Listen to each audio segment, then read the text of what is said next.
for sure, coming down from the Premier League to the Segunda second. What had happened when I was at the offer, I'd like to go over for a week to have a look first and foremost. And to be quite honest, with total respect to the Canary Islands, I didn't know where they was. And I've got on a plane, and when I've been on a plane to Spain before, it's 2 hours, 2 hours, 20 minutes. All of a sudden, we're nearly 4 hours. Thinking, where on earth am I going? Like, land at Las Palmas. The club was amazing from the start. And I mean, even the first week I was there having a look around. And then obviously they helped me because they got someone, a guy called Antonio de Armas, he's like a director there, but he was he lived in Nottingham for many years, so his English was perfect. And he told me the history of the club. That's predominantly a legal club, had some difficulties for a few years. So moving down to a division, because they convinced me they were going to be fighting for promotion. I don't, with all due respect to all the clubs in the second division, because it's a very standard. I wouldn't want to go to a club that are just happy to stay in that second division. We know it's difficult to get out, but they had ambition. They made some very good signings before I arrived, i.e. Julio Flores, which he went on to La Coruña and them kind of places, did very well. And they had a great structure of bringing young players through. And I thought, yeah, I'll give it a go. So, yeah, it was realistically in terms of, it was a step backwards in terms of maybe going from Premier League to the second division. But obviously I'm thinking this is short term, because I do believe with what they've got in place, we can get up. Never easy, and the proof's in the pudding, because it took us a couple of years. So yeah, it was a risk, but it was one that I was prepared to take. So that was sort of really the start of that. And obviously the second part of the question, excuse me if you could just tell me what that was again. I knew I could barely get through the second part on my own, so it was too much to ask you. Remember, it's too long. I knew it when I asked it. I was listing the players. You know, there's a really high quality, and I think we all want you, Vinny, to describe the quality of football you played against. But you need to take people to Las Palmas, because when you're a Londoner and you're going and playing, you need to explain what was the speed of play like. Right now, the Segunda in Spain is a little bit like the Championship. It's less like the Primera Liga. It's quite fast, it's quite physical. A lot of teams that aren't scared of a long ball, still to this day now. But also, you've got to tell people what it was like playing on them pitches, playing in that heat. Just, you know, take us right back to the gigantic fucking culture shock. When I first went to, obviously you've possibly been there, to the Insular, Las Palmas' old ground. It held around 20, give or take 24, 25,000 supporters. Every other week we played at home, it was full. And it was a typical, it reminded me of the old Upton Park, where if you took a throw in, a fan could touch you on the shoulder. They were that close to the pitch. So, I mean, the first time I played there, I couldn't believe the atmosphere was just phenomenal. And the Canarian people's knowledge of football is amazing. Absolutely. They live and die for their club. And I couldn't believe it, because you're talking about an island, which is 2 hours away from the mainland on a flight. And I'm thinking, wow, this is proper. And at that time, Barcelona B were in the Segunda, second division. And the likes of Xavi, Carlos Pollo, Gabri, they had some phenomenal players. I'll never forget when I played against Xavi and co the first time. I'm thinking, wow, these guys can play. This was like, I mean, a football session.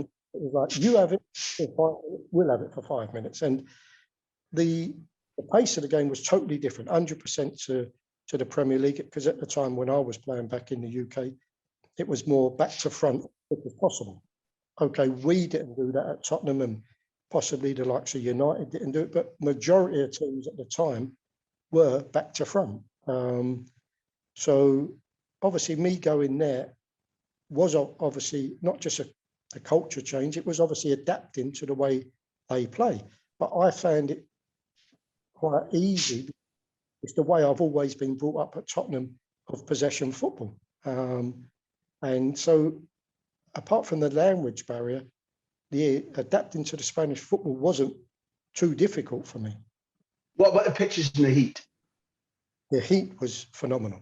It was like, we used to play when we played on the island around 8 or 9 o'clock at night, which again I couldn't get used to, because I'm like, it's totally different from what I'm accustomed to. I'm in the pub by now. I'm in the pub by now at home. It's 9 o'clock. We've played at 3. We've had our meal, and I'm in the pub.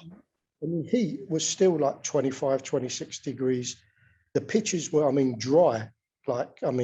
Even they would soak the pitches 20 minutes before the game at half time. Within 20 minutes, they're dry as anything.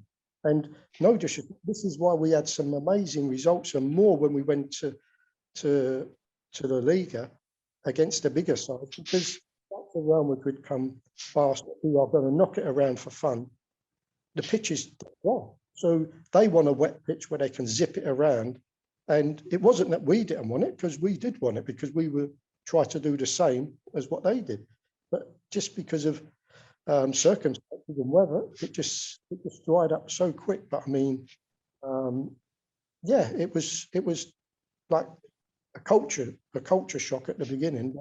And I've only ever worn in England aluminiums, because you don't wear rubber studs in England, because maybe pre-season game when it's mid-July and it's baking hot.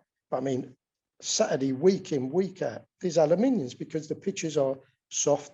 9 times out of 10, it's raining at some stage. And all of a sudden, I'm playing at home and I'm wearing rubber studs. I'm thinking, wow, this is even better. It's like wearing a pair of slippers. It was like fantastic. It was.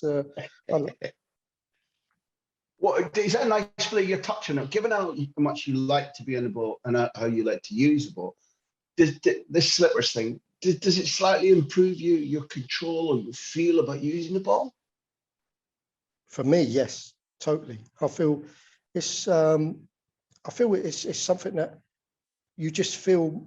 I felt more in control if you like, because you wear aluminiums and they can obviously underneath you can get, your feet can start obviously getting swollen, but with rubber studs, very rarely would you get, even on an hard pitch, you won't be getting none of that. And once I got used to it, it was, for me, I was like, this is lovely. Obviously, when we went to the mainland, it's totally different. You're going back into different weathers, and but like it was a culture shock, but something that I adapted to very quickly, and I really enjoyed it. Well, there must have been things you didn't enjoy. What about some of the travel? Because as you said, if you're traveling to the north of Spain or even anywhere in the center of Spain, from the Canary Islands, it's a long one. So in that first season, only in that first season, you had to get up to Pamplona and Osasuna. I'm looking at the most northerly games that you played. You went to Madrid for Rayo Vallecano. Sevilla was nearer. Villarreal. There was a lot of teams. Fair play. There was Lleida, the Catalan team. That meant that there's no way you could have been getting back. There weren't airports in some of them smaller cities. That meant that, I don't know, you could easily, I suppose, have set off for a Sunday game on a Friday or a Saturday and got back on something like the Monday or the Tuesday. I suppose things like that. It would have been the most travel and the strangest feeling build up to a game and wind down from a game you'd ever experienced. Totally, 100%. And obviously, like you've just hit on there, in the second division, a lot of the sides are not in the big cities. So you could, i.e., 9 times out of 10, if we were playing in the north of Spain, we'd fly into Madrid, change at Madrid up to, like I said, Pamplona, Bilbao, them kind of places. And then you might have a 3 or 4 hour coach journey, because even the likes of Badajoz and them sort of places, you'd fly into a lot of the time because of there wasn't, say, a connection, say, from Las Palmas direct to Seville, which you would go to go to Badajoz. You might fly into Madrid, then you take a coach, which has got to be a good 4 hours to Badajoz, probably more. And the amount of traveling, and you're correct, we used to leave sometimes 2 days before a game. And because of the timing of the game, we might not get back until the third or fourth day. So, yeah, it was a heck of a lot of traveling and a lot of time away from the family.